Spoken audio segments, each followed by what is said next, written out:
Welcome back, and it is nice to have everybody on the ice, minus Philly. Philly will be back on Thursday. They've started promoting the games in Tahoe, so we know that they're pretty secure in the idea that Philly's going to be good to go on the weekend, and that's nice to see. And if you have not seen the ice surface in Tahoe that they've got set up, it looks fantastic. So the Lake Tahoe games are going to be amazing visually.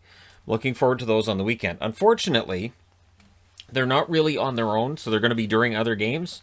At least the one on Saturday is going to be kind of in the mix of a bunch of other games, so that's kind of too bad. I'd like to have to be able to give my undivided attention to that game because it's going to be gorgeous. But either way, it's going to be fun. I'm looking forward to reporting on that for all you fine people. All right, let's start things off with the Islanders in Buffalo, and this is the same game we started off with last night, and they had to keep saying, no, this is not the same game. We're not showing you a rerun. It was weird. Sorokin versus Hutton, so that's different. It wasn't Olmark and it wasn't Varlamov. And thank God Sorokin finally gets some goal support. That was nice to see, and Sorokin, decent game. Beauvillier was also in the lineup for the New York Islanders. At 4 minutes and 42 seconds, Anders Lee scores from Dobson and Bailey. Nice goal by Lee, and they're up 1-0. Power play for the Islanders. The Sabres would kill it. The Sabres then get a power play. There was a post for Olofsson during that power play. Frustrating. Frustrating is a way to put it for the Sabres tonight. They really needed to get a split here. Pajot then scores from Pulock and Leddy at 11:58, and those are the same first two goal scorers that the Islanders had in the last game. So again, they kept saying, no, we're not replaying the game just because it's Lee and then it's Pajot. We promise. So that's a 4-game goal streak for Pajot. Pajot had, I think they said, 1 goal in his first 10, and now he's had 5 in his last 4. Not too shabby. So Taylor Hall then had a break that was denied by Sorokin, and we go to the second period with a 2-0 lead for the Islanders. Early chance for Hall. There was a Sabres 3-on-2. Pulock defends it. Islanders get a power play. Solid penalty kill by the Sabres. Shots were 4-3 with 6.5 minutes left in favor of the Islanders. There was 1 shot for the rest of that period. The game was going very fast. This was an Islanders game, and going into the third period. And the reason that this was notable to me is because I broke up the jog today, and I thought, all right, so I'll do the treadmill 20 minutes before the game, and then in between each period. These are all starting at the same time. I should have about 15 minutes between each period. This game was going much, much faster than the other two. This game was roughly 7 minutes ahead of ending, and then it starts about 10 minutes before the other game. So anyways, we go to the third period, so I was kind of like, great, the Islanders and Sabres are throwing my whole day off. But it speaks to how the Islanders are having fast games. That changed in the third, though. The game did slow down in the third. Either that or this game sped up. The Islanders get chances at around 4 minutes. The Sabres went about 18 minutes between shots. But once they got that first shot of the third period, things picked up for them. There were very few whistles. The Islanders definitely trapping them out. The game, I put on the board game about half a period faster than the other two. Sorokin denied Olofsson, and the shots at the half were 7-4 for the Sabres. So like I said, when the Sabres started getting shots, they were pretty good. But then it switches again, and the weird thing is, with 7:36 left, the Sabres get a power play. And they score on it. But it's ruled as offside. They challenge for it, and pretty darn quick, they go, yeah, that's offside. So, shorthanded then, Pajot gets a break, which was saved, because the power play continues. And the Islanders did manage to kill it off and, got themselves a couple of shots while they were at it. They pull the goalie with 2 minutes left, do the Buffalo Sabres. Then with 31.6 seconds left, they call a timeout. They're down by 2. They're trying to figure out a way to get 2 goals with 31 seconds left. And Anders Lee, at the very last moment, I think there was 0.3 seconds left, he scores the empty netter from Bailey and Pajot. So Bailey with 2 helpers, Pajot with a goal and an assist, Lee with 2 goals. Islanders win at 3-0. So Sorokin, pretty sure that's his first win, and it's also a shutout. So good for him. Shots were 10-9 Islanders in the first, 5-3 in the second in favor of the Islanders. 8 shots in that second period. It's pretty bad when you're watching an Islanders feed for this game, and the Islanders announcers say, well, nothing really happened in that second period. Right. Hutton saved 21 out of 23 in that one. Sorokin saves all 20. The shots in the third were 9-8 in favor of the Islanders. So the Islanders outshot them 24-20. Both teams 0 for 2 on the power play. Not really a factor tonight, but that second period, it just went so fast. And Islander fans were getting mad last year about not getting enough power plays, but this is why. They just play this fast, no whistles, this conservative style game, and the way that they play it, the games are faster, and they generally win them when they play this way. When they try to play the pretty hockey and it gets really kind of, rough and tumble, those are the games that they can often lose. So you don't end up getting a lot of power plays when you're playing this wide open and yet trapping style. It's hard to explain, but it's a wide open trap is the best way to explain it. It's not your traditional trap, but it still ends up the same way. Buffalo gets 20 shots. All right. Next up, Washington and Pittsburgh. This was important for Washington. They'd lost 4 in a row, and there was definitely a lot of talk about how poorly they'd been playing, to the point where the Power Rankings board, after that last loss, I had to do what I call a market correction with the Capitals, where I said, no, I can't have them ahead of these teams, and I moved them down past a bunch. Tonight helps redeem some of that. So it's Jarry versus Vanacek. It's 11 in a row for Vanacek. I had to kind of snicker tonight. Pierre Maguire was talking during this game about how, the Caps can't trust Vanacek, and yet he had the best game he's had in weeks today. So I understand the point. I'm not arguing against the point. I just thought it was weird for him to say it while Vanacek was having an excellent game. So early chances were for the Caps, who mixed up their lines going into this one, decided they needed to make a change, rightfully so. Penguins get a power play, and the best chance on that was a shorthanded chance for Eller. Caps do not have a shorthanded goal this year. Eller was trying to get the first. Hathaway then gets in on a shorthanded break. Little overzealous. It's called goalie interference. We can debate whether or not that should have been goalie interference. Just looking at something. And honestly, I put my foot on the board and I wanted to make sure I didn't take anything. I didn't damage anything on that board. This is an important board. So it becomes 5-on-3. It was a bit of a light goaltender interference call. Hebert was the ref. And I thought, well, I guess we can call that goalie interference. Oh, Hebert's in here. Let's see how many power plays we get. But here's the thing. The Caps do manage to kill it off. Letang got the closest with a post 5-on-4, and then Crosby thought, hey, I can hit the post, and he did. So, yeah, the Caps do manage to kill it off, in part thanks to the posts. Penguins press at 7 minutes. Caps got close. With 7:17 left, Jarry covers it. He looked a little bit disjointed in that play, but he still manages to cover the puck. So we go to the second period. Early power play for the Capitals. Ovechkin had a shot that was stopped and then stopped again. So that power play's killed off. And that's the weird thing. You look at the score, and the Capitals have the best power play in the league coming into tonight, and you think, well, they probably got at least one on the power play. They got none on the power play. Pittsburgh was better shorthanded than they were 5-on-5 in the second period. Jarry denied Hagelin on a break. The Penguins pressed at 4 minutes. The puck goes the other way. Connor Sherry, former Penguin, he scores from Panik and Jensen at 4:52. And then there's a Malkin penalty right after. So this is where you want Malkin to be in the positive, and he wasn't. And so Caps go back to the power play. However, like I said, the Pens did kill it off. Vanacek denied Aston Reese. Joseph then guilty of a high stick. That's the third power play of the second period in favor of the Capitals. And there was a shorthanded breakaway for Tanev that was stopped. So it is kind of weird that it felt like the shorthanded opportunities were better than the power play opportunities for both teams tonight. But Jacob Vrana would score from Oshie and Backstrom at 11:31. So Backstrom continues his amazing run.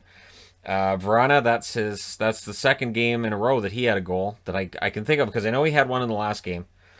But it was a dominant period for the Capitals. And then Matheson gets a goalie interference penalty late in the period. The Caps go to their fourth power play, and it kind of felt like he got that goalie interference call because of the Hathaway call in the first period. So 2 goalie interference calls in the same game. Third period, fast start for the Caps, and it shows because Eller adds to the lead from Panik and Chara at 1 minute and 9 seconds. So Chara gets his 5th point as a Capital, and that made it 3-0. More strong play from the Capitals. Then they get the 5th power play, and the Pens killed that off too. So 5 power plays, no goals. But they weren't giving any really good looks to the Penguins through at least the first half of that period, maybe up until around 6-7 minutes left. And then the Penguins start getting close, and Aston Reese would score for the Penguins from Bluger and Marino at 15:05. So Teddy Bluger continues to put up points. Aston Reese starting to get some goals here. That made it 3-1. Ovechkin then had a chance at the other end that was denied. Goalie pull with 2 minutes and 10 seconds left. The Caps ice the puck. 1:06 left. The Caps take a penalty, make it a 6-on-4. When it's a 6-on-4, you don't have to worry about icing. And the Capitals didn't have to worry about allowing a goal. The Capitals win this one 3-1. So they run the record to 7-4-3. The Penguins dropped to 7-6-1. And this was a very good game. Again, shows that Capitals and Penguins, yep, give them 8 games against each other. They're all going to be entertaining. The shots were 15-13 in the first in favor of the Caps. 18-5 Capitals in the second. And then the shots were 9 each in the third period. Final shots 42-27 for the Capitals. Power plays, Caps 0-for-5. Penguins 0-for-3. So 8 power plays in that one. There were 2 in this one, 4 in this one. The Hebert effect is in effect. Vanacek, 26 saves on 27 shots. Jari, 39 saves on 42 shots. And I'm not saying that as a slight to Hebert in this case. It just shows that something that was common in hockey back in the 80s is still happening now. Based on the referee that's in the game, you may get more, you may get less penalties. That's just how that works. All right, moving along. Next up, New Jersey and the Rangers. It was nice to see New Jersey back on the ice. There is a built-in excuse that if your team comes out flat, you can say, well, we were in a shutdown, we were locked down for a couple weeks. And it's a valid excuse. New Jersey, nope, they weren't playing that. Blackwood returns tonight. He's against Shesterkin. So Blackwood, he's really a very good goaltender. I don't know how else to put it. He's fantastic. Kreider and McLeod had a fight at 29 seconds. So kind of a fight, kind of a fast fight, but it's a fight. And the Devils get some chances at 2 minutes. The shots were actually 7-2 in favor of the Devils 5 minutes in. Janssen had a break that was stopped. Sharon Govich then had a shot that was denied for them as well. Sorry, just had to fix the board. So yeah, Janssen a break stopped. Sharon Govich had a shot denied, and then there was late pressure by the Devils. And in the last minute of that period, they had a power play. The Devils controlled the first period. They came out saying, all right, and again, no excuses. We're fresh. We're good to go. Second period, Rangers started strong. And on that penalty kill, they had 3 shorthanded chances. 3 good chances shorthanded, including one from Zibanejad that he can't buy one right now. Zibanejad's getting the opportunities. They're not going in. And at some point in time, I don't know how you're going to fix this. Because at some point in time, players will probably start making little mistakes because they're frustrated with those ones not going in. And they may start committing turnovers, just desperately looking for points and goals. So hopefully they keep that in check. Kakko with a shot. Strome puts it in the net, but he put it in with his glove. And he knew, so they called it off. The interesting thing was, he gloves it, and then it bounced in off Blackwood. And I thought, well, if it touches Blackwood before it goes into the net, isn't it technically a goal? But I guess not. So, yeah, they wave it off, and there was no challenge or anything. So, all right. And then Blackwood denied Buchnevich. The Devils get a power play, and they score on it. So Pavel Zacha scores from Severson and Kuokkanen at 7:37. Kuokkanen had a pretty big game tonight. And then with a chance, Kakko misses the net wide around the halfway mark. So again, Kakko, he's on the board a couple of times. It's just not working for him. Blackwell, though, it worked for him. He scores from Howden at 11:32, and that was a turnover by Connor Carrick. In Carrick's defense, this is his first game of the year. So there's that. Trouba then hit the crossbar. Didn't look very happy when that one hit the crossbar and went out. Butcher then gets a goal from Merkley and Kuokkanen at 17:14. It originally looked like maybe it was Zacha's goal, but it did not deflect in off of Zacha. It deflected in off of, I think it was Trouba. It was one of the Rangers defenders. And so Butcher gets a goal in the first game he's played since February 18th of last year. So it's a deflection goal. Doesn't matter. It's the first goal in his first game back. That had to feel pretty good. Butcher was a guy who his stock was really high a couple years ago, and it has really dropped. And, hopefully this is a sign that that's going to start to turn around for him. But in the last minute of the period, Buchnevich ties it from Kreider and Trouba at 19:27. So Kreider gets on the board with an assist. That's his first assist of the year. And it's 2-2 going to the third. So the Rangers had to feel pretty good. They had a pretty good period in the second period. It's still tied, but they had a pretty good period. They just have to build on it in the third. The Rangers pressured at 4 minutes. The shots were actually 4 apiece at 7.5 minutes. So what New Jersey was good at doing tonight that Buffalo had problems with in their first game back was they still had gas in the tank in the third period. They still had the energy to play that Buffalo clearly didn't last night. And tonight Buffalo just got taken down by Islanders' defense being stifling and suffocating. But there's pressure by the Rangers. The Devils were boxing that out. Very good job by the defense boxing them out. And keep in mind, 2 of these defensemen making their season debuts. So it was nice to see how well they played in their own end. Lindy Ruff said they worked a lot on special teams, so that may very well have helped, where they were working a lot on some skills and different varying drills being done could very well have helped them. And then it's Sharon Govich scoring from Subban and Brad at 10:43. So that's the second of the year. Do not be surprised if this kid goes on a run. And then Merkley scores from Kuokkanen at 14:11. That's his first of the year. And suddenly it's 4-2. Suddenly the Devils are ahead by 2. And once that happened, you kind of got the feeling that the Rangers didn't have it in them to fight back in this. Timeout for the Rangers with 3:14 left. They would pull the goaltender with 3 minutes left. The Devils were playing with fire a bit here, which is not unusual. Devils do often play with fire. It's how you end up with Devils and fire. Anyway, so 4 straight icings by New Jersey. And this is not that unusual in this day and age, but it's still dangerous. Where you can't make your line change, they can. So those icings, by getting them back to back to back to back, it means that you're in a position where you're probably not as tired, but still. However, Maltsev would score from Palmieri at 19:39 into the empty net to make all of that moot. 5-2 win for the New Jersey Devils. Huge win in the return. Shots were 16-9 New Jersey in the first, 16-9 Rangers in the second, 14-12 Rangers in the third. Final shots 39-37 for the Rangers. For the Rangers. New Jersey went 1 for 2 on the power play. New York did not get a power play in this game. Blackwood, 37 saves on 39 shots. Looked fantastic. You wouldn't know he had a night off, much less a month. And Shesterkin, 32 saves on 36 shots. Continues his strong run as well. I'm not going to put it on him because I thought he played a good game. It was a good game overall. Now I have to change boards. Now, what's interesting is Colorado and Vegas already kind of feels like playoffs. It does to me anyways. These teams are playing very, very well. Very tight to the vest, some very good defense, and then suddenly breakouts and breakthroughs. And it's been great. I can't wait to see how the rest of this series goes between these two teams. Very, very good game. Might have been game of the night category tonight. Washington-Pittsburgh was pretty good too. But this probably would win game of the night. Now, it's the gold helmets again.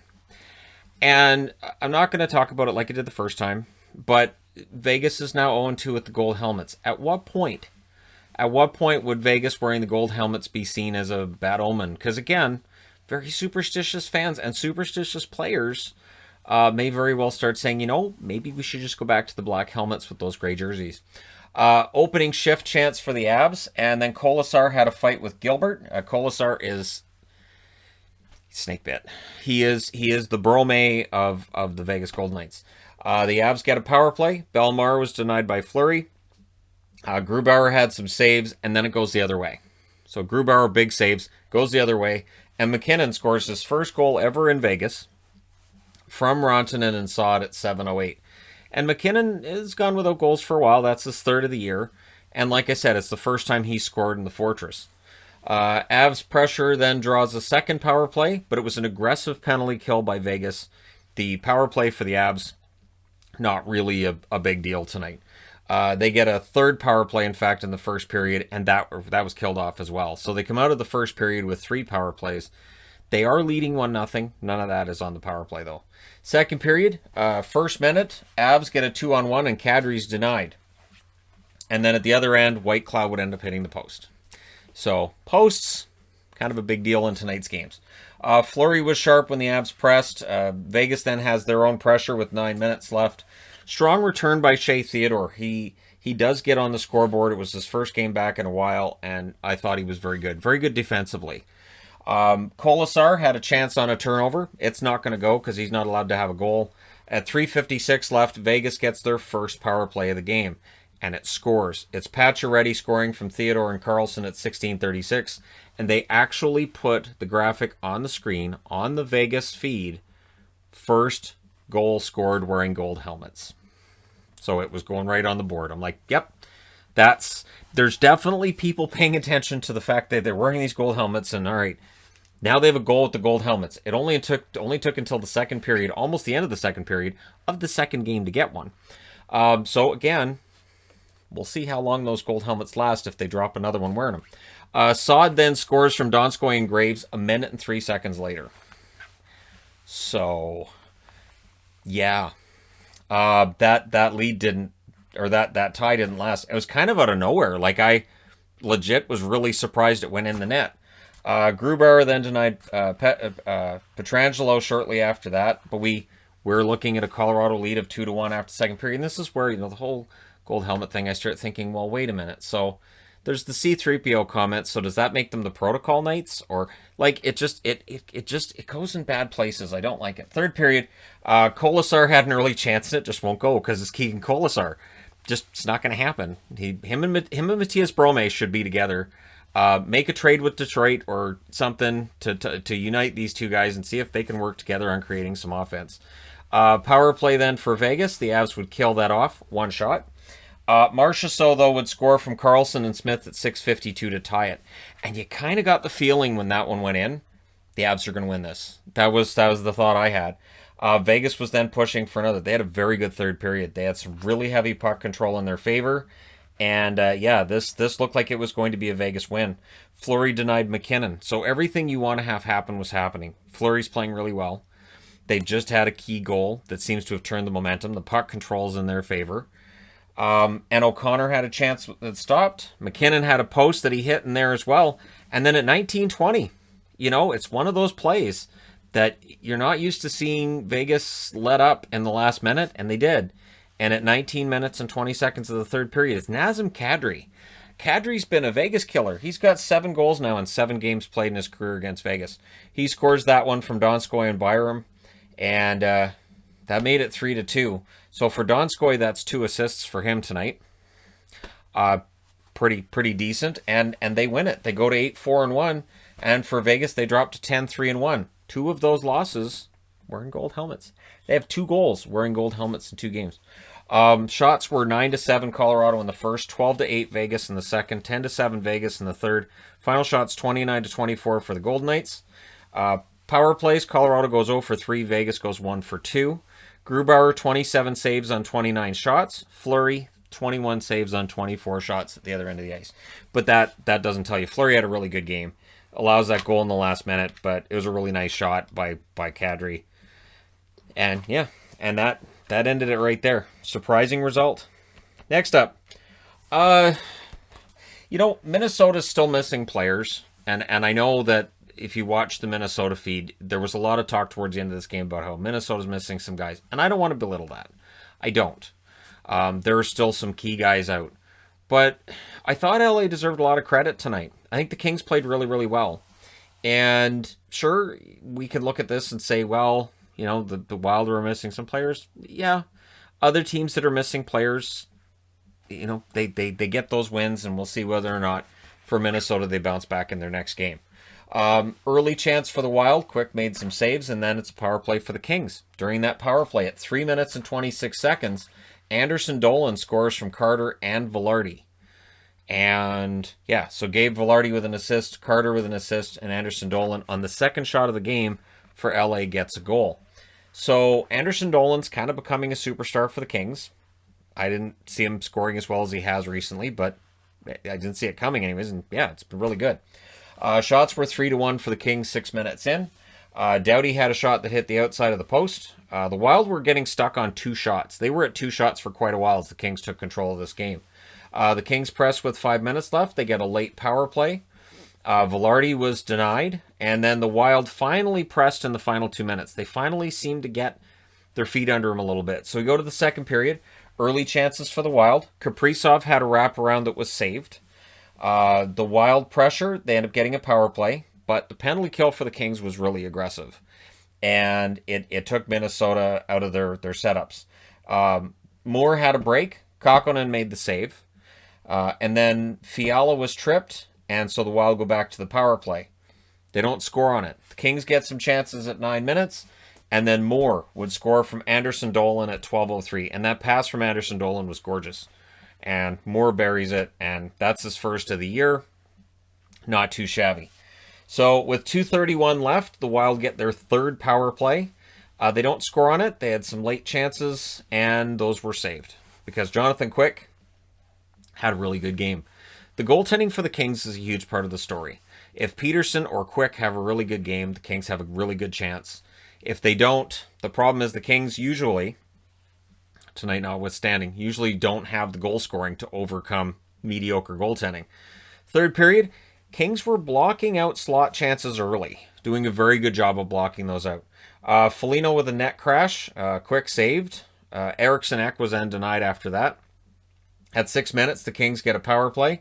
Velarde had the best chance on it, but it goes wide of the net.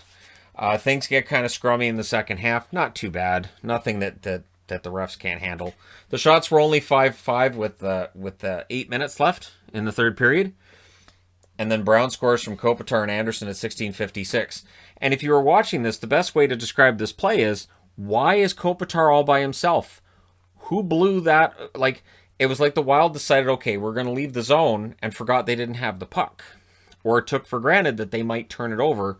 And so Mikey Anderson to Kopitar. Kopitar throws it out to Brown, and Kakkonen had no chance on that one at all. None. Beautiful goal for Brown. He continues his hot streak. Kopitar continues to produce at more than a point a game. And the Kings were up 3-0. Bless the Wild. They pulled the goaltender. They called a timeout. They're down 3-0. They're not going to get 3 goals with a minute left, but bless their hearts for making the effort and pulling the goalie early and keeping him out even when it was obvious they weren't going to get it. And then Doughty would score into the empty net at 19:23. And it was impressive because it's from the other end of the ice, and it was dead center of the net. So while empty net goals are kind of, they're not a big deal, when you can hit the middle of the net from the other end of the ice, that's kind of cool. So Doughty was able to do that, and he makes the final score 4-0 for the Kings. Kings go to 5-6-3. Minnesota drops to 6-6. This was an important win for Minnesota, or for LA. They need to stay relevant. They need to stay near 500, get above it, and stay in the hunt with some of the other teams, because being fourth in this division is possible. They're going to need some help to get there, but it's possible. The shots in this one were 9-3 Kings in the first, and then they were 15-13 Wild in the second, 10-7 Wild in the third. Final shots 29-28 in favor of LA. And yes, it is possible Minnesota is still having, a hangover from the amount of time they had off. But, I don't want to take anything away from Jonathan Quick. Power plays, Minnesota 0-3, LA 1-3. Kakkonen had 25 saves on 28 shots. Quick saved all 28 that he faced. And that's the 53rd shutout of his career. So, not too bad for Jonathan Quick. And he adds to his very, very likely Hall of Fame resume. And, the Wild lose this one tonight 4-0. We'll see how they do the rest of the way. But, not too bad tonight. Some pretty good games. Let me know your thoughts regarding these games in the comment section below, as always. Don't forget to hit like and subscribe if you're browsing your way through. You just happened upon this video. And we got 5 games tomorrow as well. So I've already got the board all done up. I had time tonight to get that done. It's the nice thing about having 3 games that are early, 3 games that are late. There's downtime so I can get that board all set up. And I'll have that preview up first thing in the morning. Thank you guys so much for all your support. Do not forget to hit like and subscribe if you're browsing your way through. You just happened upon this video. I will talk to you again soon.